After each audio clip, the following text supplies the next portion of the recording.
मित्र, देवगडचं नाव तर ऐकलंच असेल. देवगड ऐकले की काय लक्षात येते? हापूस. देवगडचा हापूस आंबा. बस काय एवढंच. नाही नाही नाही, तिथे काय डोळ्याचं पारणं फेडल असं समुद्र किनारा आहे बघा.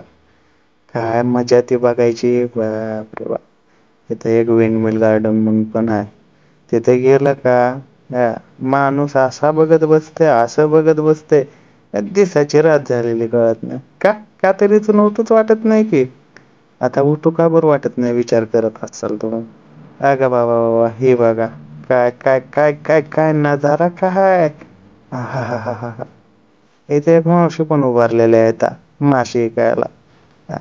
ही मावशी कोकणचं सगळं ते काय म्हणतात त्याला, कोकणचं कल्चर दाखवायला. आणि या ठिकाणी असे काय काय ठिकाण बांधून ठेवलं त्यांनी. तिथं बसून असं बघत बसलं, टाइम गेलेलाच कळत नाही.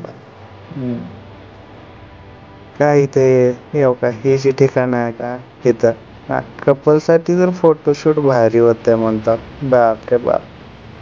इथून असं चलत चलत चलत चलत पुढे जायचं, समुद्राकडे बघायचं, इकडे विंडमिलकडे बघायचं, समुद्राकडे बघायचं, विंडमिलकडे बघायचं. काय मजाच आहे वा. इथं असं चलत चलत जे बघायला मजा येते, तुम्हाला तिथे गेल्याशिवाय नाही कळणार. तिथं जावंच लागतंय. का जावं लागतं? येऊ काही ही जी येणाऱ्या लाटा येतात, ते काय करतात, असे येऊन दगडाला धडकतात. ते बघण्यात आनंदच वेगळा आहे, सांगता येत नाही. अशा जहाजा इकडून तिकडे जायला असतात, ते बघायच्या. आता काय, तुम्ही घ्या बघून एक सिनेमॅटिक शॉट टाकतो, घ्या.